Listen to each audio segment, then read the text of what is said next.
Je m'appelle Élise, j'ai 47 ans. Je vis seule dans une grande maison à la campagne depuis que mon fils unique est parti faire sa vie en Australie. Mon mari, lui, s'est éloigné bien avant à sa manière, présent physiquement, absent dans tout le reste. Alors, le silence est devenu mon quotidien, mon seul refuge.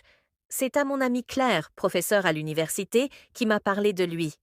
Tu as de la place, Élise, et tu aimes aider. Ce garçon est tant brillant, mais il vient d'un pays où les ressources sont rares. Il ne connaît personne ici. J'ai accepté sans trop réfléchir. L'idée d'avoir un peu de vie dans la maison me réchauffait presque. Il s'appelle Khan, un aise originaire du Bénin, grand, mince, le port droit, des yeux d'un noir profond, presque brillant. Il avait cette manière calme de s'exprimer, poli, posé et surtout ce regard franc, attentif, sans jamais être déplacé. Quand il a posé ses valises, il m'a simplement dit « Merci pour votre confiance, Madame Élise. Je vous en serai toujours reconnaissant. » Au début, tout était simple. « Il va bien, Caneline, merci. » Et j'ai fui encore. Ce garçon, il n'était pas seulement beau, il était attentionné, respectueux, profondément humain. Et ce que je ressentais n'avait plus rien d'un simple trouble passager. C'était un appel, une faille qui s'ouvrait en moi. Je savais que je glissais, que ce n'était pas raisonnable, mais parfois la vie met sur votre route ce que vous n'attendiez plus. Et ce regard ne me quittait plus. Je me suis surprise à attendre ses retours de cours, à écouter les bruits de ses pas dans l'entrée, à retenir mon souffle lorsque sa clé tournait dans la serrure, et chaque soir, lorsqu'il montait dans sa chambre, un silence tombait trop épais pour n'être que banal. C'est un dimanche matin que les choses ont changé. La pluie avait cessé. La maison baignait dans une lumière dorée. Je préparais du thé dans le petit salon près de la grande baie vitrée.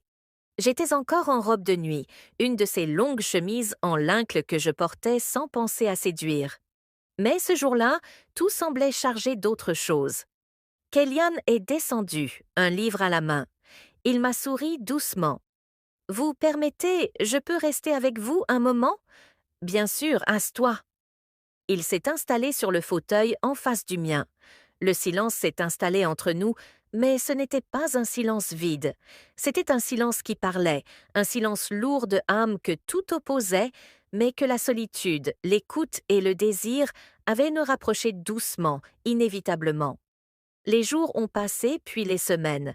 Il se restait encore quelque temps. Les habitudes ont repris. Plus calmes, plus discrètes. On se frit parfois dans la cuisine. On se souriait un peu trop longtemps. On se comprenait sans se parler.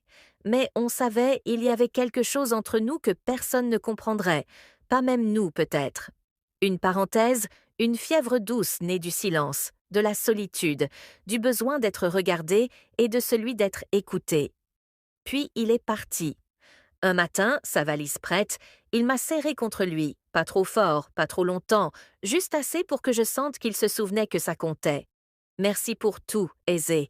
Il n'a rien promis. Je n'ai rien demandé. On n'a pas se chercher à prolonger, ni à réparer, ni à expliquer. C'était voilà tout.